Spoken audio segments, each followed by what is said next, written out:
Alright, so we're going to be talking about the organization and their secrets. Well, alleged secrets. We don't know much about these guys yet, but I think I have a pretty good understanding of what could be going on here.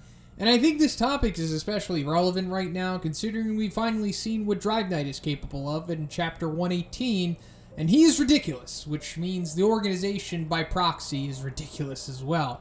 So you might be saying, wait, what, Drive Knight is part of the organization? Well, yes, but actually no. It's one of those things that is pretty much true, but just waiting on its inevitable official confirmation.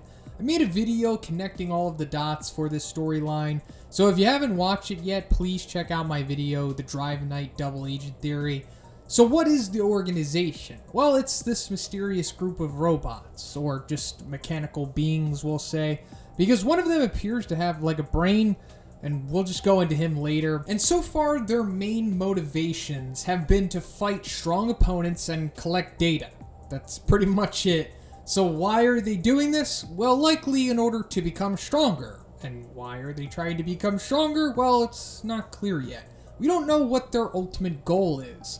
Now, we can assume it's probably for world domination, since that's a typical motive of groups like this, but I don't think it's that black and white. I think their overall goal might be more complex than that, and that's because of the moral ambiguity we've seen of Drive Knight so far. And I think a lot of that has to do with the excellent writing of 1. So before I go into their motivations and morals, let's go over their roster. And these are, of course, just the guys we know of so far. I'm sure there's going to be many more in the future for whenever that comes. So we have the brain robot guy with the multiple little arms. This is the most unique looking member of the organization. I mean, mainly because of, like, the brain, you know, but he also doesn't have the singular eye that the rest of the members share. And those little arms are different as well. So I'm going to guess that this guy is probably like the support member. Maybe he's like the one that works the computers or whatever. It seems like those little arms are probably used for like multiple keyboards or construction of components and stuff like that. They don't really seem to be made for battle or just this guy overall. And as for his brain, well, your guess is as good as mine, but I think it may have something to do with Metal Knight, and I'll talk about that at the end of the video. Then we have the Gray Fox looking dude. He most certainly seems to be a battle robot, and he's probably powerful too, since he's the one who took out Hammerhead with like one blow, I guess. And we haven't seen him since then, meaning that he's likely going to come back much later in the story, and he'll have to be, you know, pretty powerful to make things more interesting at that time. There's also G4, you know, the big robot guy that we saw at the beginning of Season 2 who confronted King and eventually fought Genos. He also had the smaller robot inside of him, you know, similar to like the Drive Knight dynamic. Also, in Chapter 118, we see the Bishop transformation of Drive Knight, and it looks very similar to G4's design, and I think this might be further confirmation that Drive Knight is a part of the organization. There's also G5, the samurai robot who allied himself with the Monster Association and is also Drive Knight's undercover form. And then, of course, Drive Knight. So that's 5 members right there. And if we go by G5's numbering, I'm guessing these are all of the members so far, which could possibly mean that G1 is Drive Knight, G2 and G3 are the Brain robot and the Gray Fox robot, and then G4 and G5 are who they are. That's, you know, just my guess. I think it kind of makes sense, and it's pretty interesting if you look at things that way. So now let's go into their motivations and overall goals. So contrary to popular belief, I don't think the organization has been shown to be evil or has definitive sinister goals. I mean, it's pretty easy to play devil's advocate with G5's actions. Like, when we first see him in the Monster Association, he convinces Gero Gero to not kill Nariki's private squad. Now, this could be taken 2 ways. Either he just wanted further data to be collected from their suits, since they are the same power suits the organization originally gave to the Paradisers, or he was legitimately saving their lives, because, you know, he's not evil, or maybe it was a bit of both. He also breaks up a confrontation between Great Food Tub and Royal Ripper, saving Terrio in the process. Now, did he do this in order to get through, or was he actually saving Terrio and breaking up a fight in the process? like I said, it's easy to play devil's advocate with his actions. We also have to look at his attitude when confronting Child Emperor and Atomic Samurai in his G5 form. He certainly implies that he's going to kill them, but I feel this is more so him keeping his cover, as he clearly doesn't want the heroes to know that he is undercover as G5. But him also fighting the heroes in the first place is to collect data. So you could say that G5 could have killed the heroes if he had the chance, or he would have let them go. And I personally feel that he wasn't intending to take them out. I honestly think he let Child Emperor escape after their little scuffle. I mean, I highly doubt the underdog Cerberus was giving him that hard of a time. It's also very possible that the two original organization robots, the Brain Robot and the Gray Fox guy, allowed Hammerhead to live after they confronted him. Ambiguous, of course, and you can take that for what you want. Also, when G4 confronts King, he says, "I will wait 10 minutes. Then each minute you are late, I will kill 10 people." Now, this could mean that he would legitimately take out 10 people, or maybe it was just an intimidation tactic in order to assure that King would return. I mean, Genos intervenes, and we don't get to see what would have happened eventually, but I think this adds to the ambiguity of their morals, and more so, like I said, to the great writing of one. And then we have Drive Knight saving the support team and Waganma from Neon.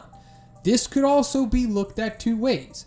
Either Drive Knight's only purpose here was simply to collect data from Neon, as well as testing his hardware possibly, or he was legitimately trying to save them, meaning that Drive Knight is genuinely altruistic in his actions. So what is their goal? As I said, it's unclear, but I think it has something to do with Metal Knight. It seems like Drive Knight's main goal of infiltrating the Monster Association was to recover Metal Knight's drone. I mean, we saw him as G5 recover the broken head, and then later on he reconstructed nearly all of the wrecked pieces of the robot in his little makeshift workshop inside of the Monster Association. We also can't forget the famous line that Drive Knight told Genos, which was, "Metal Knight is your enemy."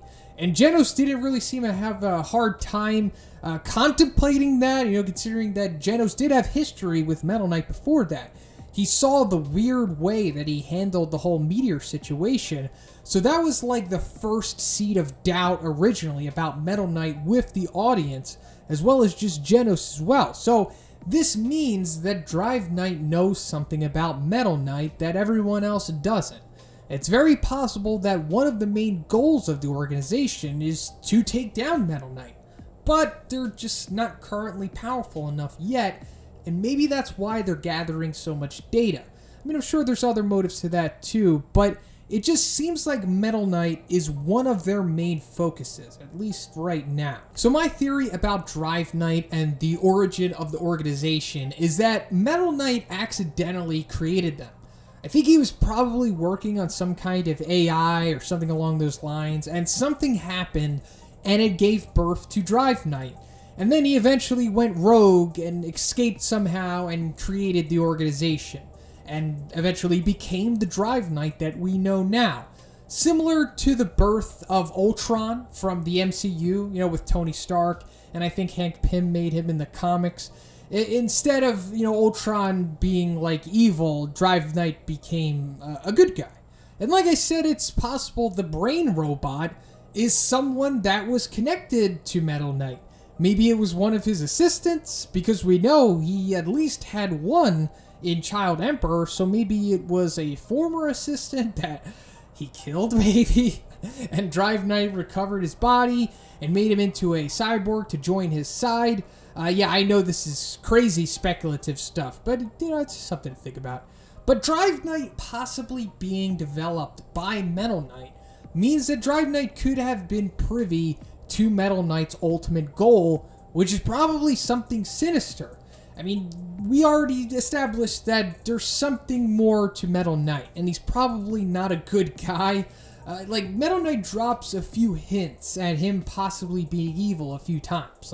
One major hint, which is oddly hidden away in the bonus chapter Rangers. Towards the end of that chapter, Metal Knight says that the Association's big shots disgust him, and they are exceedingly easy to manipulate, but I'll let them run free a little longer.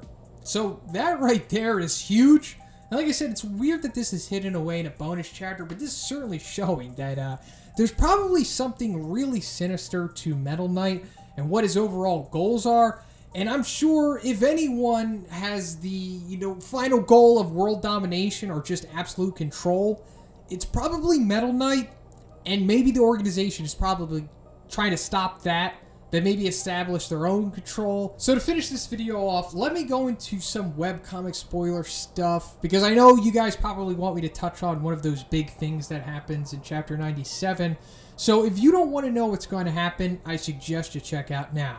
So, in Chapter 97, we see Metal Knight reviewing the security camera footage from when Saitama destroyed his new defense robots earlier. And in the bottom left monitor that we see Metal Knight reviewing, we can see the brain robot from the organization. And this has led people to speculate about a whole bunch of stuff. So either all of these monitors aren't reviewing the security footage, which means that Metal Knight might be keeping tabs on the organization.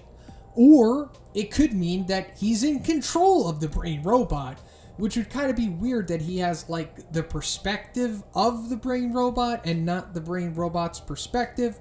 I think one probably did this for a reason, and maybe it wasn't more so trying to show us that he is in control of him, but it's possible he's keeping tabs on him more so.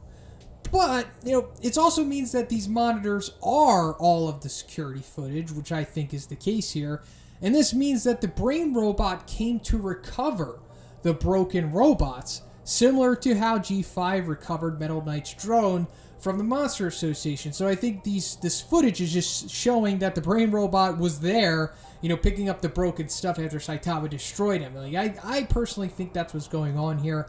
I don't think Metal Knight is in control of the brain robot or just in control of the organization at all.